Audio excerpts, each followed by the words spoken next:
All right, so we've got our sample part back on the screen here.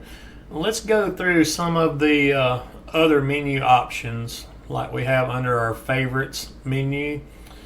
Things like micro joint and start points. So let's look at a lot of times when you're cutting parts like that, especially numerous small points, you may want a micro joint. And basically what a micro joint is just a small tab that keeps the part from falling out or tipping up. The one thing you don't want with your laser to do is it hitting tip ups and causing you some anguish and grief and moving your sheet, because if you're working on a really thin light sheet and it hits a tip up, it'll actually slide your sheet over and your sheet won't be in the right position anymore. So let's look at adding some micro joints. It's really simple.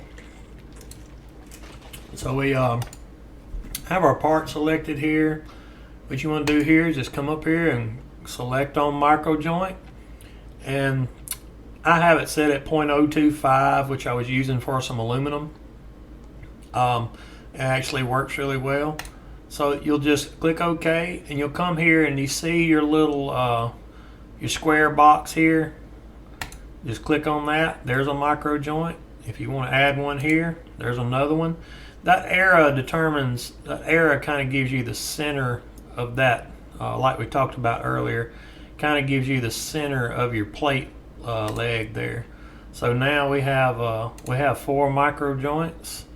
We can add another one there, and then it just keeps all your parts from tipping up.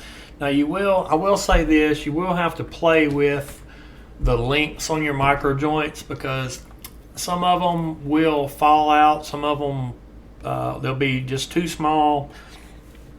I've noticed on the aluminum anywhere from 0.025 to 0.050 on 1/8 inch aluminum seems to work fairly decent. I kind of like the 0.025 ones.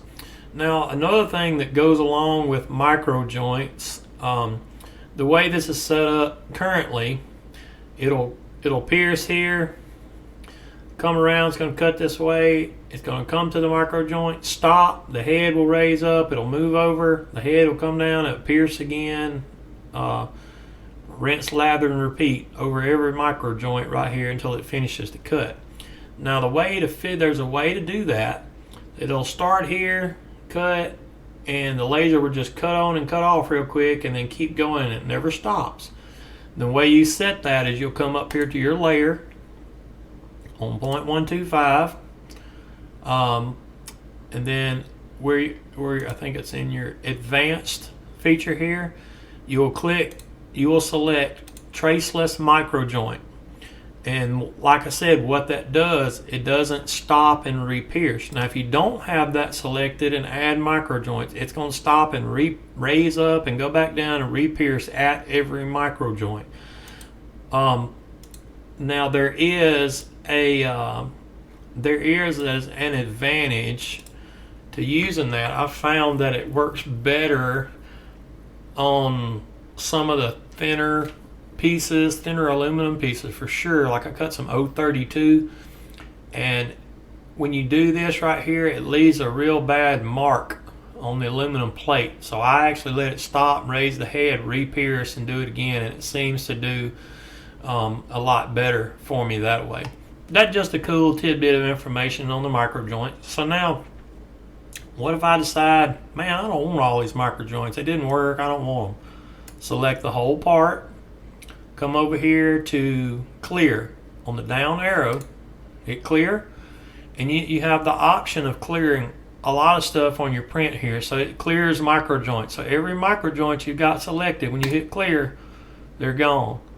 Now under that same thing, if you wanted to clear your lead lines or cancel your compensation, clear your ring cut, clear overcuts, anything like that, you have several options there to clear lines with. So take advantage of that. And also remember that your Control Z key is kind of your forgiveness key for this program, like it is in a lot of the CNC drawing programs that we have. Now let's just say let's look at start points. Let's do a manual start point.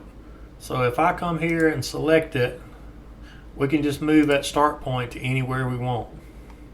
And say if we will move that start point here, say it's on the wrong corner, or we want to put it here in the center, or what have you, it'll move it there. So that's a cool feature as well, is moving your start points around. But basically you just click on it, manual start point. You can use the auto start point. Well, I like the manual one because that way you know it's going where you want it to be.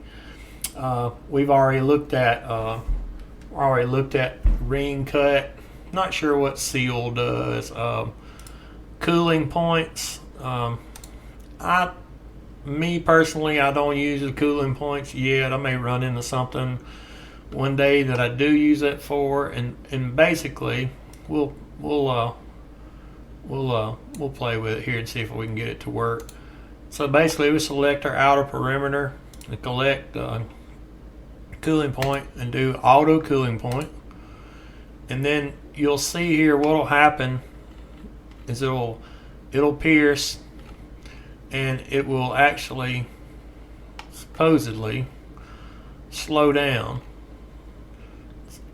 You can see the line links and stuff in there, and it'll actually slow down and stop and let it cool before it goes through the cut.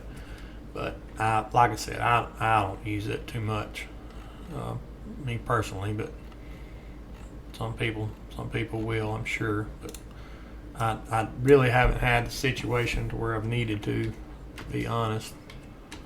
Let's get it back to where we were to begin with. Alright, so there's our micro joints here again.